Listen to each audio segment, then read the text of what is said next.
मारने की साजिश है। एक खरोच भी आई ना मेरे पापा को, एक खरोच, ये गवर्नमेंट को छोड़ूंगी नहीं। लॉयर हूँ, लॉयर का सारा राइट जानती हूँ, ह्यूमन का पूरा राइट जानती हूँ। एक खरोच आया ना, सजा के बाद ना कोई मारपीट होता है ना कुछ और होता है। मेरे पापा को एक छोटा सा भी खरोच आया, छोड़ने वाली नहीं, छोड़ने वाली नहीं। बिहार की राजनीति में हड़कंप मचा है दोस्तों। एक तरफ बाहुबली पूर्व विधायक को अचानक पटना से भागलपुर जेल भेज दिया गया, तो दूसरी तरफ बीजेपी को बड़ा झटका लगा है। उसके सीनियर नेता ने छोड़ी पार्टी और थाम ली आरजेडी की लालटेन। क्या दोनों घटनाएं किसी बड़े सियासी प्लान का हिस्सा है? आइए जानते हैं पूरी कहानी आज के इस वीडियो में। नमस्कार, यह हमारा बिहार और मैं हूं आपके साथ दिनकर आनंद। आज हम बात करेंगे दो बड़ी खबरों की दोस्तों।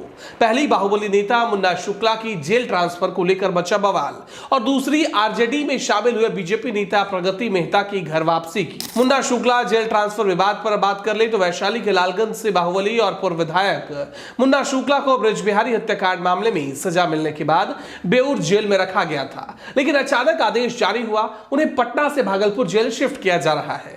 इस फैसले के विरोध में उनकी बेटी शिवानी शुक्ला है, जो इस बार आरजेडी के टिकट पर चुनाव मैदान में है। उन्होंने सरकार पर गंभीर आरोप लगाया।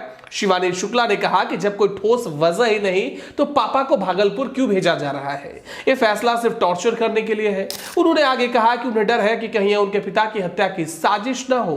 वहीं मुन्ना शुक्ला की पत्नी और पूर्व विधायक अनु शुक्ला भी भावुक होकर बोली कि हम अकेले हैं, जनता का सहयोग चाहिए। अगर पटना जेल में थे तो भागलपुर भेजने की क्या जरूरत थी? अब देखना यह होगा दोस्तों कि क्या सरकार इस पर कोई स्पष्टीकरण देती है या नहीं।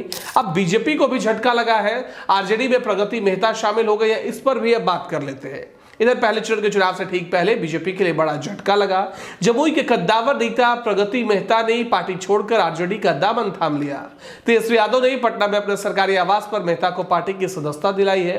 प्रगति मेहता पहले भी आरजेडी में रह चुके हैं, फिर जेडीयू और उसके बाद बीजेपी से जुड़े, लेकिन अब उन्होंने कहा कि अब मेरी घर वापसी है। बिहार बदलाव के मूड में है। आरजेडी ने कदम स्पष्ट रूप से ईबीसी यानी धार्मिक समुदाय के वोट साधने के लिए उठाया है।